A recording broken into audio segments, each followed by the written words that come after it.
Welcome back to Plague Scythe Studios, everyone. Ryan here, and on this Stompbox Deep Dive edition of Pedalhead, I'm going to be taking a look at a fairly obscure distortion pedal by an equally hard-to-find brand, the Nibiru by Pedal Pimps.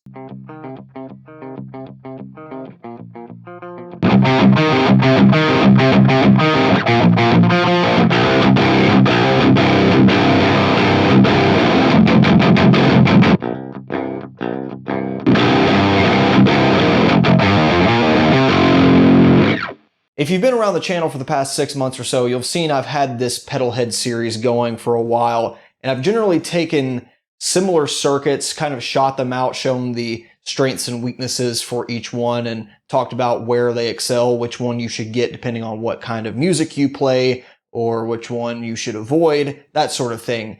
At this point, I think I'm ready to transition a little bit over to something a little more analytical, and something that's a bit more focused towards one product. There will certainly still be plenty of opportunities for these kind of comparative shootouts, but I want to reserve those for once every 4 to 5 videos instead of every single one of them, considering how long those take to make. And I've kind of done the ones that I'm really interested in so far, and the ones that will come up later. I think we need to look at the pedals more in depth first. So I wanted to start with this relatively unknown black and purple box because this has been on my to-do list since about Valentine's Day when I received my custom 8-string guitar. Onofre actually shipped this along with my guitar. He said, yeah, I got this as a trade, and the manufacturer wants to see what you think about it. And I was like, okay, oh cool, I'll make a video on that soon.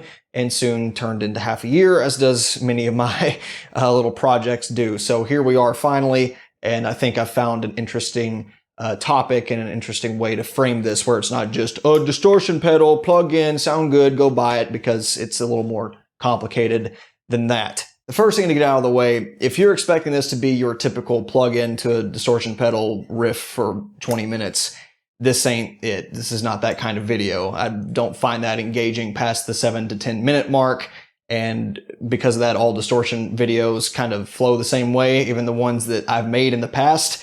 So I'm not going to do it anymore. You're going to hear about 7 minutes tops of demos in this video, because there's only so many tones you can get out of something like this before it just becomes stale, uninteresting, and not valuable. So if that's what you're looking for, I recommend you click off, because I'm not going to do that. What I will talk about is some more of the objective design, some of the stuff like frequency response, waveform, because I think this is going to shed a lot more light into what they're going for with this pedal, and if it's actually right for you and your use case. Because otherwise I'm just going to plug in and say, yeah, that sounds cool, maybe you'll want it, I don't know. So hopefully by starting with this, this will make it a bit more engaging, and we'll all learn something at the end of the day, rather than just another guitar video.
For those of you that would like to hear more sound snippets of this particular pedal, I'll link the Instagram and Facebook for Pedal Pimps in the description below. I'll give you a larger palette of tones anyway, but for the sake of comparison, I want to be sticking with the same amplifier and cabinet sound throughout this entire video. That way you can kind of isolate what the pedal's doing versus what it's being colored by. Let's start by getting some of the more mundane things out of the way first. So again, this is a distortion pedal. I think I've said that half a dozen times now. It's not an overdrive, it's not a preamp, though you could kind of use it that way if you had to. This is meant to dirty up a clean channel of an amplifier or a very lightly crunchy amplifier, because otherwise you couldn't get this kind of sound. You got a single input and output powered by a 9-volt or up to 18-volt power supply, which is interesting. And I presume they're doing that for the same reasons you'd see any other high headroom pedal do, for more output headroom, for more clarity in the high frequencies. So as a best case scenario, I did run this at 18 volts, though if you are limited to 9 volts or want to run this on a battery, I don't think it's a deal breaker. But again, just to show what it can do, I did use 18 volts throughout the entire video. Got what I think is a true bypass. I need to correct myself here if I'm wrong, but pretty sure it's a true bypass switch. And you've got a whole slew of controls up here that otherwise you might not see on many distortion pedals. A lot of the times it's output, gain, tone if you're lucky. Some of them don't even have tone. But this one has the full kind of amp tone stack, bass, treble, and contour, with contour being more or less a reversed mid control. It even has presence, which is something you rarely see on distortion pedals, and even a lot of amp in the box kind of preamp pedals don't have that. And I think this is super powerful, so very glad they included that. And then of course your box standard output and gain controls. Down here you have 2 mini switches which change the gain structure from crunch to lead and from fat to tight. The crunch to lead is more of like gain modes. I have a hypothesis on what's happening here we'll go over later, but crunch being the lower gain option and lead being the higher gain option. And fat and tight is kind of like a pre-EQ, so it doesn't really change the output frequency spectrum all that dramatically. What does change is the input sound of your guitar, with fat being flatter and fatter. And tight is more akin to that 120 to 200 hertz roll off, where you can just stick a guitar straight through here and it sounds like you've already had a EQ, boost, or a tube screamer to shape the input of your guitar. So because of that, I'm going to be running with that setup for most of the video, though I will switch it around when we use outboard gear, and just to show you what it sounds like. So besides this noise suppressor, which is a very cool feature I like to see on these kind of high gain distortion pedals, that's pretty much the tour. That's all there is to it. So quite a bit of features for something this small, and it resembles more of an amp in a box than a lot of amp in the box pedals do. So it's pretty interesting to see how it responds. With that, let's see what each of these controls do when you play around with them. For that, I'm going to be putting this through the front of this Chariotone Gargoyle. It's a 50-watt hot rod plexi. Though for most of these tones you're going to hear, this is a fairly clean setup. I have the tone stack dialed in to be relatively flat as far as Marshall tone stacks are concerned. For this next segment, I'll be going through the low input, which bypasses one of the gain stages. So again, it makes the overall gain structure pretty flat and conducive to high gain distortion pedals like this. And then you'll be hearing the same cabinet impulse response throughout the whole video. That way there's no extra EQ coloration besides what these things are doing. So this is what the pedal does.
Upon plugging into this pedal for the first time, I was pretty surprised at the texture of the tone and overall gain structure that was coming out of it, because with graphics like this, I was half expecting some over-the-top black metal Swedish buzzsaw tone, you know, your typical HM2 clone, or the shrill Can of Bees sound you might get out of contemporary digital distortion pedals, but not the case here. This is a very vintage flavor of distortion, and I quite like it. It's more akin to something you might hear with op-amp distortions from the 70s and early 80s, say like the original releases of the Boss DS1, not necessarily the original since that wasn't technically op-amp, but you know, that class of pedal. And so I find this to work pretty well with even non-down-tuned, non-djenty styles of music, so I wouldn't let the art style fool you here. As part of my analysis, I wanted to compare this pedal's distortion profile to other pieces of gear you're likely to use to get a distorted guitar sound, like an overdrive pedal or a high-gain preamp, and hopefully shed some light on exactly what they're doing to achieve that tone and why it sounds that way in comparison to other traditional ways of getting that kind of sound. So starting with the guitar DI, this is kind of what it'll look like if you're just playing, say, a standard E flat power chord, is what I was actually strumming here. It's pretty boring, sinusoidal, got a little bit of, you know, random frequency content going on in there depending on the notes and how your pickups respond and all that good stuff. So nothing particularly outrageous to talk about there. Things get really interesting though when you move to a high gain preamp, and this was taken with the Gargoyle with the preamp only, so that was out of the effects send, and I kind of had my typical straight to the amp setting, so bright switch on, gain 1 and 2 fairly high, with gain 1 higher to accentuate some higher frequencies, and this kind of represents that crank JCM 800 or say even 5150 kind of tone that you could expect. And this is what it looks like, and this is that glorious tube amp response that everyone is chasing after. It's that huge transient sawtooth square wave thing that is just so hard to replicate with solid state circuitry. So this is kind of, I think, the benchmark for what people want to hear. Not necessarily what everyone's going after, but if you're looking for an amp in the box, then it should do something similar to that. Of course, not everyone wants it to be so rough and so jagged, but that's where other pedals and other techniques come into play. For instance, this is the response of a Boss SD1, which is a asymmetrical clipping overdrive, which is very similar to a tube screamer, but as you can see, the waveform isn't symmetrical, so you've got more going on the crests here than the troughs. That's because of the asymmetrical clipping diodes, but as you notice, it's way smoother. The waveform is far less jagged, and it does result in a warmer, less ice pick kind of tone. And so even on more aggressive tone settings, when you throw this in front of a high gain amplifier, you get a very noticeable smoothing effect that works for everything from blues to death metal. It's why practically everyone has some kind of tube screamer or tube screamer derivative on their board. Now, with the Nibiru, you've got something that kind of resembles a hybrid of the two. So you've got the rounded out attack of the Boss SD1 and similar clipping diode pedals, but you've got this hard fall off afterwards that looks a bit more like a tube amplifier that smooths out the bottom. Of course, this still lacks that signature chopped off, almost square wave kind of decay that you'll find on a tube preamp when it's overdriven like that, but it still results in a sound that's far more natural, far more amp sounding, and I think that comes across in the recorded demos. Now, when I first looked at this, something was bugging me, and I thought to myself, this looks familiar, and I don't know why. But fortunately, the geniuses over at Electro Smash already figured this out for me. So huge shout out to them. Go check out their website, by the way. And that's because this is actually from a little pedal called the Proco Rat. As it turns out, as you dial back the tone or treble control, as it were, on a Proco Rat, you end up with this signature shark fin waveform that looks almost identical to the Nibiru that I just showed you. And this is a result of like putting a square wave through a high pass filter. It's basically what it does. So that kind of led me down a path of, oh, well, this must be another hard clipping op amp kind of thing, just like a lot of the old school distortion pedals were. Of course, you can take the same circuit topology, switch out a couple components, and bam, you've already got a new circuit design. So obviously this isn't a rat clone in the same way that a rat doesn't clone a Boss DS1 or doesn't clone any of the early MXR pedals. It's just kind of among that same class. However, upon snooping around in the enclosure to either confirm or deny my suspicions, I was left with more questions than answers. The first thing you're bound to notice is a lack of SMDs, or surface mount devices, which is kind of cool, at least in this day and age. It's not like they're better or worse, but at least these traditional resistors and capacitors and diodes have the added bonus of being able to be relatively easily replaced if something were to go wrong, which is kind of neat. And just seeing a relatively small pedal builder like this still use that, kind of neat, even if it is on a PCB. But again, don't blame them there for cost and efficiency. You also might have noticed the handful of blue and white trim pots inside, which as far as I can tell don't have any official documentation for user use, because you might find on other pedals you'll have a couple mini trim pots. It's like, yeah, you can mess with this if you want to drive the clipping section harder, or this to mess with your output volume, or this to change the tone frequency response. But with this, it looks more to me like these are compensation tools for component tolerance differences. So, you could build two of the exact same pedals and there's going to be somewhat of a sonic difference because you got errors within the, the potentiometers, and even something as simple as a resistor has plus or minus 5-10%. So I would bet these are for the builders to make them sound more similar to one another, though I could be wrong, and I kind of want to experiment with it after this video, but I was afraid of messing up and not being able to find the original factory settings, so I didn't. Play with that at your own risk is what I would say. The last thing I looked for is, of course, the smoking gun, the op amp or some sort of integrated circuit that would power this whole tone machine. And I was surprised at what I saw. So aside from small IC there and a relay, we have a 12F675 microchip. And this is a microcontroller. It isn't just some, relatively simple op amp. This is a programmable chip. And I thought maybe I was just stupid and couldn't Google correctly. But even on the Pedal Pimps Instagram, they have a picture of them programming these individual chips. Now, I'll be the first to tell you that my knowledge of pedal components hardly extends past the Tube Screamer derivative or a clean boost or the occasional fuzz pedal, but I can say with 100% confidence, I've personally never played a pedal that is otherwise all analog and hand soldered at that with this kind of microcontroller on it. It's very unusual to me. You'll more see these kind of chips in something like a science temperature probe or, little programming projects like that. But I can see why they would go this route because they retail for about 70 cents a piece. So between that, the hand soldered board, and some of the other quality of life things they've done with this, I can see how they hit that cost target now, even though it has so many controls relative to other distortion pedals on the market. Hey there, Pedalhead viewers. This is future me coming from the far off distant land of 9:30 in the morning, 4 days after filming this video. The manufacturer did get back to me, answered some of my questions due to time constraints. I absolutely had to film this the day that I did, but I'm going to try to squeeze this in here. It might push back upload a day or two, but I feel this is important. So the microcontroller that I'm mentioning here is actually only for the silent true bypass relay switch. So instead of having kind of an all-in-one switch like you'll see a lot of contemporary pedals use, they just put this stuff on the PCB. So that's pretty cool. Again, kind of a novel layout compared to what you see for a lot of pedal builders out there now.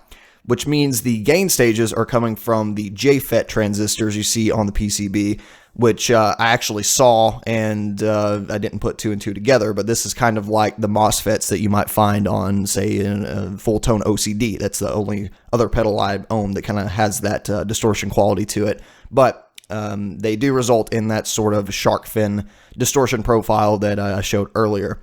And then the trim pots are indeed voltage biases for each of those JFET transistors, which is why you definitely don't want to mess with those because they are tuned from the manufacturer themselves. So that's not something that, unless you have particularly good experience with, I would be playing around with. You might be able to tweak it better to your liking, but it's also a very high probability that you're going to mess something up. So I would stay away from that personally. Throughout the remainder of this video, I may call into question whether that microcontroller is a part of the main distortion circuit or not, which now we know that is not the case.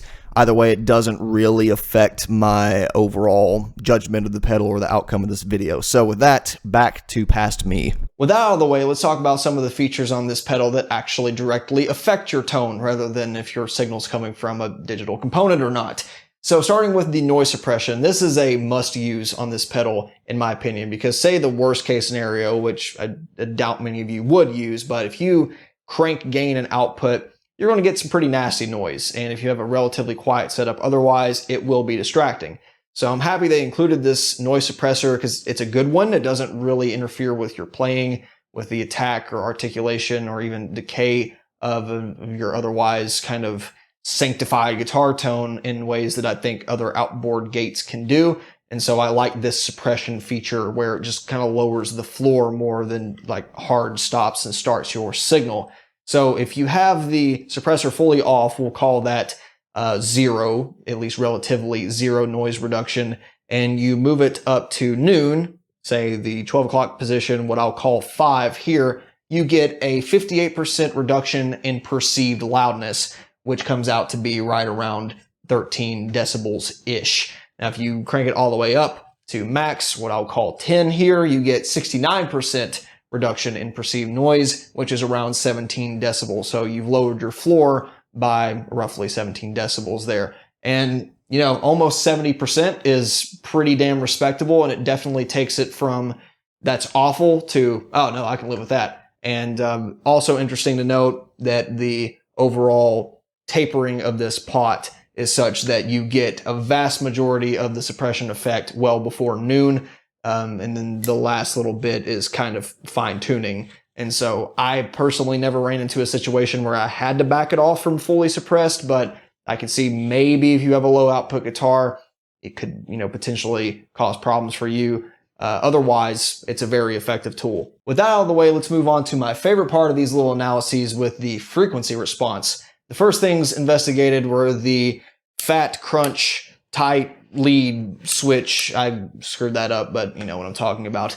Regardless, I wanted to see if these had a really major effect on the output frequency response, or if it's more of a texture thing, more of affecting your raw guitar signal how I would prefer it to. And for the most part, they're fairly flat, which is good. The most notable difference lies between the lead tight mode and the crunch fat mode, where you get an increase of about 5 to 7 decibels in the treble region, and then a similar roll off on bass past about 200 hertz, but it really isn't all that perceptible playing through an amplifier. It just comes out more as your guitar's tighter. That's really about it. The overall gain structures sit more or less the same. So this actually looks a bit more dramatic than I think it comes out to be to the human ears, which I think is a good thing, because I just want to change the gain structure and feel more than I do the overall EQ. That's what these are for. Furthermore, the crunch setting sounds almost identical on fat and tight in terms of the output response, with it really coming down more to a feel difference in the lower frequencies on the guitar, where it tightens up the bass. And even then, it's not nearly as audible of a difference as you'll hear on the lead mode, which isn't too surprising considering that it's higher gain. Now, moving on to the gain control itself, I wanted to know if this pedal stays relatively flat across the entire gain spectrum. And the good news is that, yeah, pretty much. With the one caveat being that at 0, you get no output, which resulted in garbage data. That's not actually true. This is simply no volume, which means you can't do the tube screamer boost with 0 gain and max output. You have to have some amount of gain. Otherwise, it just completely silences itself. But you could still do a very low gain, high output type of setup if you want to boost an already driven amplifier for a different kind of tone. I also tested lower settings, and it came out to be pretty much the same. So you can expect a very neutral frequency response as you turn up gain, which again is good because that's what you want these to do. With the pedal still set to lead and tight, the bass control does some funky stuff where it's hard to pick out like that center frequency that is a little more obvious on most amplifier tone stacks. And turning them both to 0 and 10 does have an effect on the higher end frequencies, though it does kind of balance out by the time that you average everything out. But the takeaway here is that the graph doesn't really show what you'll hear. It's very easy to get a thin sound if you roll too far back, but you can never get this to be overbearing either. So this is one that I would use as kind of the final pass to get that low end back after you've, messed with contour, treble, and presence. And really, I ended up relying on, say, the power amp controls or even the preamp controls of the amp head to bring in a lot of the low end. So this one's kind of a dud in many ways, but it's fine at noon. But it's not that sensitive. Yet at the same time, as you dial in more bass, it starts to become less predictable in the ways that it interacts with the rest of the tone stack. So my advice would be stick around noon and then play with it once you're happy with the rest of the sound. Contour works about as how you would expect a reverse mid control to work. As you turn it up, you flatten out the mid response. So with contour at 0, you get kind of a nice little hump between 200 and 2000 hertz, which is more or less where the core guitar tone lies. And then with it completely maxed, you get a very flat response and then kind of a tail at the end. I find contour dialed back really helps with going straight through an effects loop or a power amp, since you might need a little bit more of that mid response. But depending on what your preamp's doing, you can even turn it down then. This is a very powerful control. Definitely don't ignore it. It's hard to make it sound too bad, though you can definitely make it shrill if you go all the way. And you can make it really honky if you don't have anything dialed in. The treble control is, in my opinion, the most powerful of the bunch, with the ability to roll off a little over 10 decibels after 2000 hertz relatively at its minimum setting, and then flatten off with this little tail at its maximum setting. I find anywhere between noon and 3 o'clock to usually be suitable, though if you're going through a particularly bright preamp, then you might find a little bit of roll off to help. Either way, the response is in that core 1000 to 2000 hertz range that you definitely don't want to neglect. So this is where a lot of your tone's going to be coming from. And then finally, presence. This is like that, oh, I'm so glad they put this in kind of control, because this affects everything past about 3K, which many pedals just don't do. And I understand, because it can get fizzy. No one likes fizz, but it is important to sticking out in the mix. You need a little bit of everything. I mean, it's a very important secret sauce to the equation. Too much and it sounds like a crappy like line 6 Spider 8-inch speaker, but if you don't have enough, then it's too dark and doesn't sound like something you would hear out of a real amplifier anyway. So it's definitely something you want to play around with. None at all is bad. Mid's pretty good. Too much can honestly sound okay depending on how dark you have your amplifier set. But generally you'll see I roll past noon most of the time. So besides some other permutations and repetitions that I could have done, it probably would have been redundant and not gathered any new information. That is this pedal dissected in about every way I know how. So with that, let's go over some of the ways you can use this, my favorites, going over at least from least favorite to my favorite, and then go over the value proposition and whether or not I recommend this pedal to you. So with distortion pedals, there's so many ways you can use them successfully, probably just as many, if not more ways to use them terribly. There's really no wrong way about it, but it's really going to depend on your rig. For instance, I would never use this thing in front of the clean channel of a rectifier, period, but especially the early 90s models where this thing just sounds like trash. If you put a distortion pedal in front of it, it's not good. But put it through the loop, it can be pretty cool.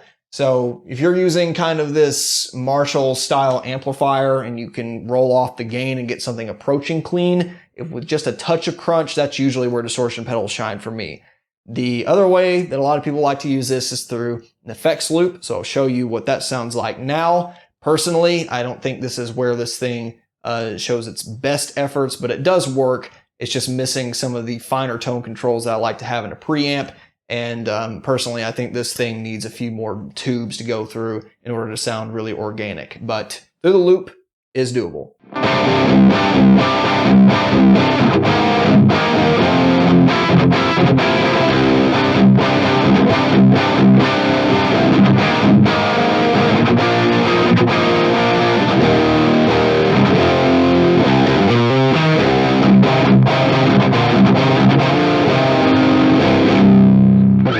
The most most popular way to use a distortion pedal is to have the dirt box do all the talking, but put it through a clean amplifier. That way you can disable this and you still have a clean guitar tone if you want. I find amps like, these kind of Marshall 2203, 2204 style circuits, Fender Bassmans, even the clean channels on, say, like a 6505 Plus, they are pretty good at handling distortion pedals because you can even get a touch of dirt in there and maybe allow for some harsh pick attack to get through, but otherwise everything's coming from here. So I'll show you that now. I'll be using the low input with a somewhat flat EQ. It's not perfectly flat, but again, it's one that sounds good for clean guitar and just adds a little bit of extra resolution to the frequency spectrum that you otherwise can't dial in with this alone. And I think that's the main thing that I like about using a preamp.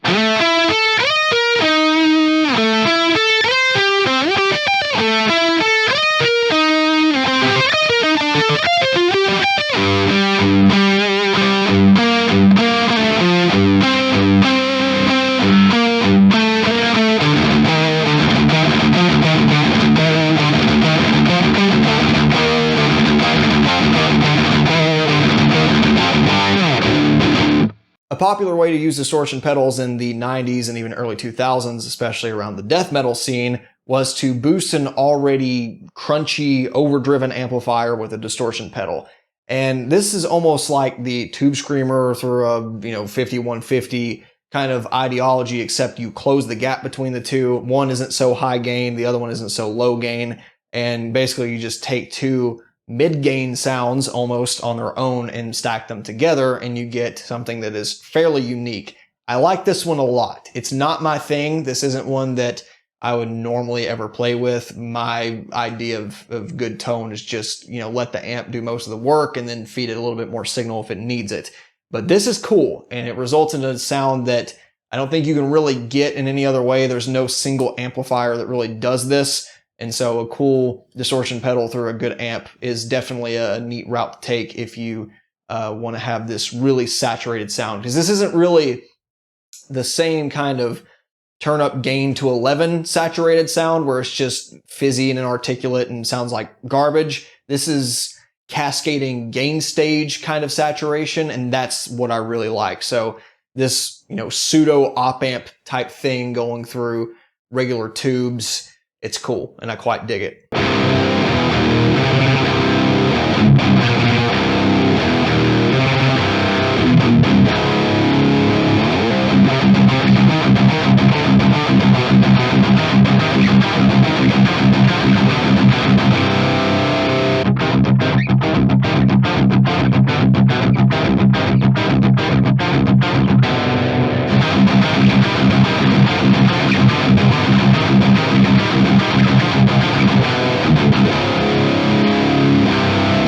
Finally, my favorite way to use distortion pedals has always been pretend this is your amplifier and boost the shit out of it. So for this next clip, I want to be using the Boss GE7 acting as a low-end roll-off. I wanted to switch this back to the fat mode just because of that, just to add a little bit more bass response here since, the EQ is doing all the work, but feeding it a little bit more signal and then putting this in front of an amplifier's preamp. And I've always done that because, again, my idea of tone is let the amplifier do its thing, but if the amplifier needs some help, then just use a distortion pedal to achieve the high gain qualities of an amp. But I'd never like to use full-blown distortion pedals to simulate the entire signal chain. The distortion pedal's there to replace one part of it, and that's just the saturation and gain that my amp may not have had at the time. And so I still wanted to use an overdrive or boost pedal to get the rest of the way there. So this is definitely my favorite. It is the most cumbersome because you have to have outboard gear, and it does diminish the value of an otherwise pretty nice distortion pedal like this. But what I liked about this is that you can use it with basically anything, and it sounds pretty damn cool.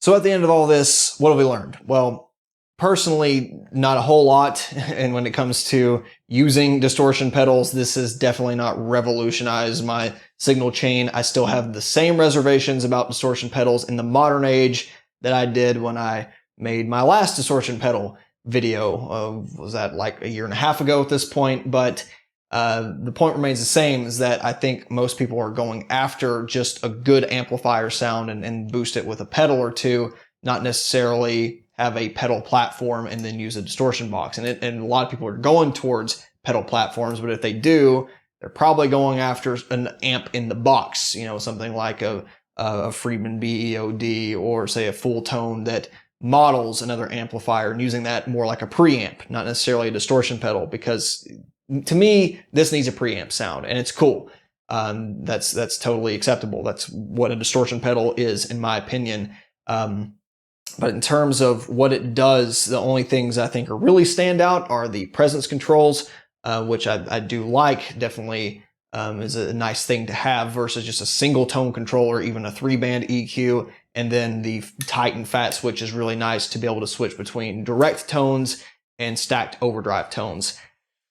That's about it. Some interesting things with the circuit, and again, I'm not educated enough on the topic to make any suggestions or really any conclusions based on that, but I've never seen a circuit like that before, so that was new. Definitely going to make me do some more research into that.